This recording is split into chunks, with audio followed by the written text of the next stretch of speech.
केंद्रीय अर्थसंकल्पामध्ये सोन्याचे दर वाढतील किंवा कमी होतील याबद्दल सर्वसामान्य जनतेमध्ये उत्सुकता होती, तशी सोने व्यावसायिकांमध्ये होती आणि सोन्याच्या दरात वाढ होईल अशी अपेक्षा असताना सोन्याच्या दरामध्ये मोठी घसरण झालेली आहे। सुवर्ण व्यावसायिकांना मोठा धक्का बसलेला आहे, मात्र ग्राहकांच्या दृष्टीने ही आनंदाची बाब आहे। या सगळ्याच्या संदर्भामध्ये भंगाळे गोल्डचे जे काही संचालक आहे आकाश भंगाळे आपल्यासोबत आहेत। काय सांगाल, सोन्याच्या दरामध्ये बजेटमध्ये काय परिस्थिती निर्माण झालेली आहे आणि तुम्हाला त्याचा कसं फायदा नुकसान होत आहे?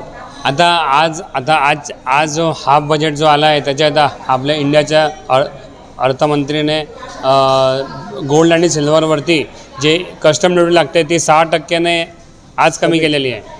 त्याच्यामुळे थेट याचा परिणाम सोन्याच्या भावावरती पडला आहे। सोन्याचे भाव जवळजवळ 2,000 रुपयाने 2-2,500 रुपयाने आज कमी झालेले आहे। तरी सकाळी काय भाव होते आणि आता या क्षणाला काय भाव? सकाळी सोन्याचे भाव हे 73,000च्या वरती होते, आता सोन्याचे भाव 71,000च्या जवळपास आहे।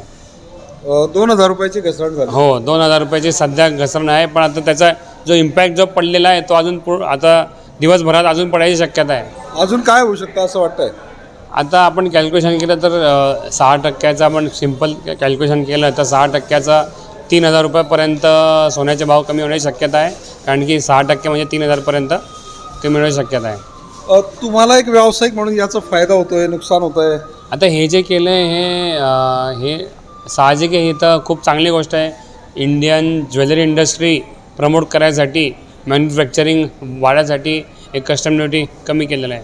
आतापर्यंत म्हणजे इंडियामध्ये जे सोनं यायचं तर त्याचे भाव कमी झाले, याचा फायदा दुकानदारांना पण होईल आणि ग्राहकांना पण होईल।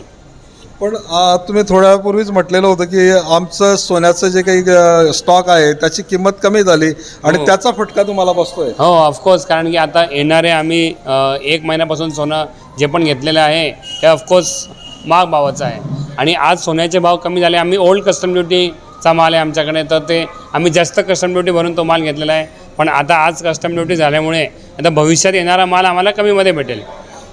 सोन्याच्या बजेटमध्ये बजेट जाहीर झाल्यानंतर जवळजवळ 2,000 रुपये तोळ्यामागे कमी झालेले आहेत आणि याचा ग्राहकांना कसा फायदा होतो आहे किंवा ग्राहकांची काय संदर्भात प्रतिक्रिया आहे आपण ग्राहकांना विचारणार आहोत। साहेब, काय सांगाल, सोन्याच्या दरात मोठी घसरण झालेली आहे, बजेटमध्ये जवळजवळ 2,000 रुपये कमी झालेत आणि अजूनही घसरेल असा अंदाज आहे? सर्वसामान्य लोकांसाठी फार आनंदाची गोष्ट आहे आणि माझ्यासाठी तर आनंदाचीच आहे, कारण आम्ही योगायोग इथे पाहुणे म्हणून आलो होतो, परंतु सोन्याचे भाव कमी झाले असे कळताच आम्ही खरेदीसाठी आलो आणि आम्हाला 2 ते 3 हजाराचा फायदा आला। बरोबर, मी साधारण 2-2.5 लाखाचा सोन्याची खरेदी केली, त्यात आम्हाला बरंच 5-7 हजाराचा फायदा आलेला आहे आणि त्यासाठी आम्ही आनंदी आहोत।